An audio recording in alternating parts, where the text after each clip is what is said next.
नमस्कार. आज आपण अशा एका विषयावरती बोलणार आहोत, जो त्रास आज अगदी झपाट्याने वाढत चाललाय आणि हा त्रास झालेले जे व्यक्ती आहेत, ते नक्कीच सांगतात, की जो त्रास आम्हाला झालाय, तो more dangerous than the delivery. पण हा जो त्रास आहे, तो जर तुम्ही त्याची छान काळजी घेतली, प्रिकॉशन जर पाळले, तर या आजारापासून आपण नक्कीच लांब राहू शकतो. तर असा कोणता आजार आहे? तर त्याचं नाव आहे किडनी स्टोन. योग्य वेळेमध्ये जर आपण किडनी स्टोनवरती काम केलं आणि काही घरगुती उपाय जर केले तर नक्कीच आपण या आजारापासून लांब राहू शकतो.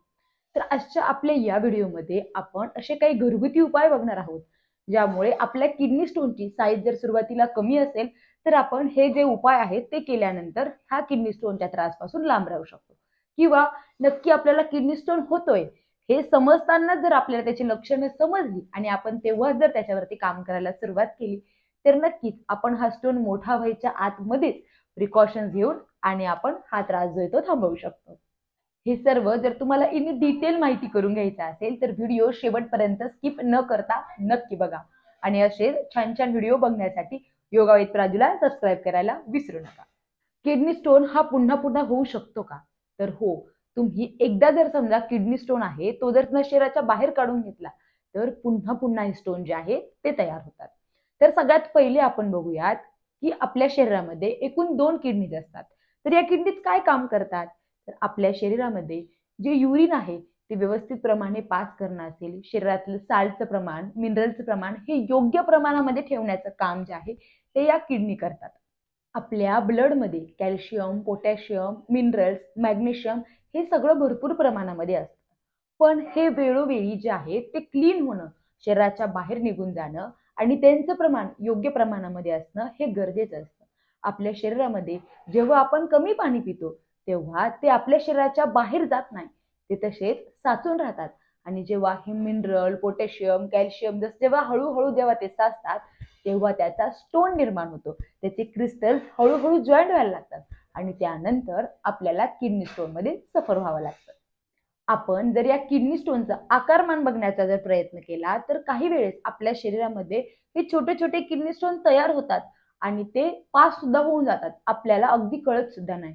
पण जेव्हा हेच जे किडनी स्टोन आहे ते सेंटीमीटरचं रूपांतर करतात तेव्हा ते आपल्या युरिटरमध्ये अडकतात आणि आपण जेव्हा वॉशरूम जातो तेव्हा आपल्याला असंख्य वेदना ज्या असतात त्या होत असतात. किडनी स्टोनचे एकूण 4 प्रकार असतात. त्यातला नंबर 1 म्हणजे कॅल्शियमचा स्टोन. जे आपल्या शरीरातलं कॅल्शियम आहे ते एकत्रितपणे साचल्यामुळे हा स्टोन जो आहे तो आपल्या शरीरामध्ये निर्माण होतो. Number 2 uric acid stone.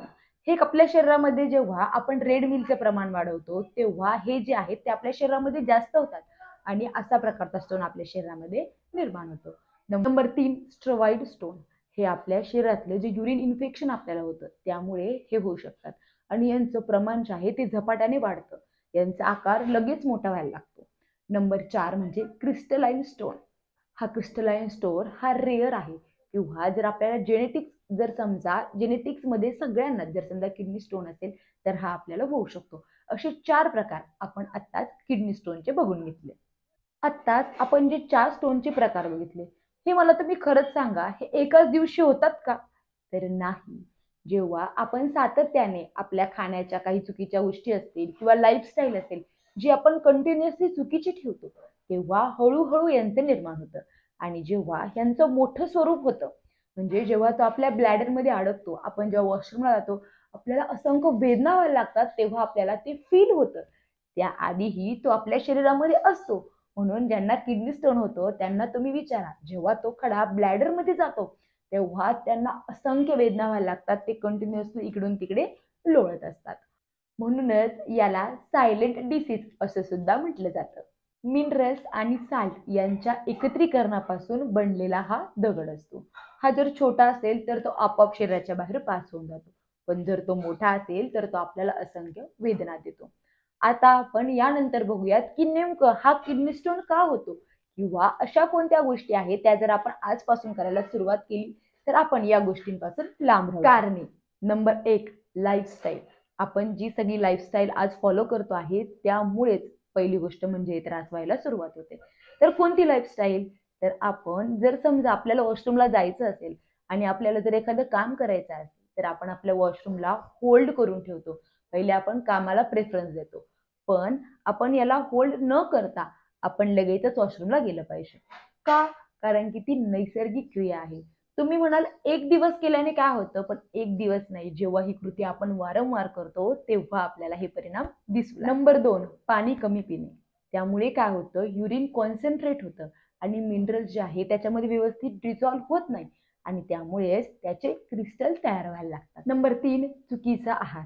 जेव्हा तुम्ही continuously fast food, junk food, continuously बाहेरचं पॅकेज फूड खात आहात किंवा तुम्हाला सारखं चहा, कॉफी हे सगळं पिण्याची सवय आहे, त्यामुळे सुद्धा तुम्हाला या किडनी स्टोनचा त्रास होऊ शकतो. किंवा तुम्ही जर समजा रेड मिल्कचं सेवन जास्त प्रमाणामध्ये करत असाल तरी सुद्धा तुम्ही ह्या आजारामध्ये सफर होऊ शकता. Number 3, genetic factors. आपल्या घरात समजा पारंपरिक पद्धतीने म्हणजे जर मागच्या पिढीला असेल तर आपल्याकडे येण्याचे चान्सेस हे जास्तीत जास्त असतात. म्हणून आपण काही होण्याच्या आधीच precaution is better than a cure. So आपण त्याची काळजी ही आधीच घेतली पाहिजे. Number 4, UTI infection. तुम्हाला जर सारखं सारखं युटीआय इन्फेक्शन होत असेल तर त्यामुळे स्ट्राईव्ह जे स्टोन आहे ते तुमच्या शरीरामध्ये निर्माण होतात. तर याचा अँटासिडचा परिणाम जो आहे तो तुमच्या शरीरावरती होतो आणि त्यामुळे स्टोन जास्त प्रमाणामध्ये तयार व्हायला लागतात. आता बघूयात या किडनी स्टोनची लक्षणं काय असतात. तर त्या लक्षणांमध्ये सगळ्यात पहिलं आहे ते म्हणजे जेव्हा तुम्ही सुरुवातीला हा किडनी स्टोन होतो आपल्याला समजत नाही, पण जसं त्याचं प्रमाण वाढायला लागतं तेव्हा आपल्याला दुखायला लागतं.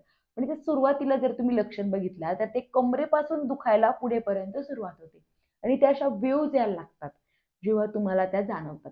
म्हणजे प्रेग्नन्सीच्या वेळेस जशा कळा येतात त्याप्रमाणे त्या पूर्ण ज्या वेव्ज आहेत त्या मागून पुढे येतात. त्यानंतर नंबर 2 म्हणजे तुम्ही वॉशरूमला गेल्यानंतर तुम्हाला रक्त येऊ शकतं. किंवा नंबर 3 म्हणजे तुम्हाला सारखं सारखं वॉशरूमला जावंसं वाटतं. तुम्ही जातात पण तुमची युरिन व्यवस्थित म्हणजे पूर्ण साफ होत नाही. ती थोडी थोडी अडकून राहते. अशातल्या जर काही लक्षणं तुम्हाला जर जाणवत असेल तर लगेचच तुम्ही डॉक्टरकडे गेलं पाहिजे. बिकॉज तुम्ही जर डॉक्टरकडे लगेच जाल तर त्याचा आपल्याला लगेच लक्षणं आपल्याला समजून येतील आणि आपण या आजारामध्ये पुढे जाण्यापेक्षा आधीच त्याला थांबवू शकतो.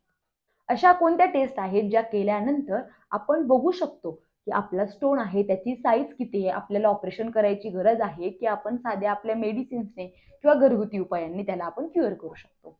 Number 1, blood test. तुम्ही जेव्हा ब्लड टेस्ट करता तेव्हा तुम्हाला हा त्रास आहे की नाही ते समजतं. नंबर 2 म्हणजे तुम्ही जेव्हा अल्ट्रासाऊंडचा उपयोग करतात तेव्हा तुम्हाला जर त्याची साईज छोटी असेल तर ते तुम्हाला समजू शकतं. पण जेव्हा तुम्ही सिटी स्कॅन करतात तेव्हा तुम्हाला एक्झॅक्ट त्याचं काय लोकेशन आहे ते समजतं. त्याची साईज सुद्धा तुम्हाला समजू शकते. तुम्हाला जर एकदा हा खडा कुठे आहे, त्याची एक्झॅक्ट साईज किती आहे हे जर समजलं तर तुम्ही त्याच्यासाठी काही घरगुती उपाय जे आहेत ते करू शकतात. तर त्यातले आता आपण घरगुती उपाय बघूयात. नंबर 1 म्हणजे तुम्ही तुमचा वॉटर इनटेक जो आहे तो वाढवा. पाणी जास्तीत जास्त प्यायला लागा. नंबर 2 म्हणजे तुम्ही सकाळी उठल्यानंतर कोमट पाणी प्या आणि त्या कोमट पाण्यामध्ये तुम्ही लिंबू पिळा. कारण की तुमच्या शरीरात जेव्हा सायट्रिक ॲसिड वाढतं तर तो आपल्या शरीरामधला जो खडा आहे तो बाहेर काढण्यासाठी तुम्हाला मदत करतं. न पुढील उपाय म्हणजेच नारळ पाणी. त्यानंतर तुम्ही डाळिंबाचा रस सुद्धा घेऊ शकतात. त्यानंतर तुम्ही ओवा आणि मध हे एकत्र करून सुद्धा वापरू शकतात किंवा तुम्ही ओव्याचं पाणी सुद्धा घेऊ शकतात. पण हे सर्व उपाय तुम्ही जर खडा छोटा असेल तरच करू शकतात. त्याची साईज जर मोठी असेल आणि डॉक्टरांनी तुम्हाला ऑपरेटच करायला सांगितलं असेल तर तुम्ही हे छोटे छोटे उपाय जेव्हा तुमचं ऑपरेशन पूर्ण होईल त्यानंतर हा स्टोन पुन्हा होऊ नये म्हणून तुम्ही हे उपाय नक्की करू शकता. यावरती काही आयुर्वेदिक उपाय सुद्धा आहेत. तुम्ही वेगवेगळे काढे असतील किंवा वेगवेगळ्या पानांचा रस असेल हे घेऊन सुद्धा तुम्ही याच्यातून बाहेर येऊ शकतात. पण त्यासाठी तुम्हाला योग्य डॉक्टरचा सल्ला घेणं हे गरजेचं आहे. तुमच्याकडे याची साईज किती आहे, तुमच्या शरीराची प्रकृती कशी आहे, तुम्हाला हे सगळं झेपवतं की नाही हे सगळं बघून मगच तुम्ही निर्णय घ्या. यावरती मेडिकल ट्रीटमेंट काय आहे तर नंबर 1 म्हणजे तुम्ही पेन किलर खाऊन तुमच्या युरिट्रीमधून जो आहे तो स्टोन आपण बाहेर काढू शकतो.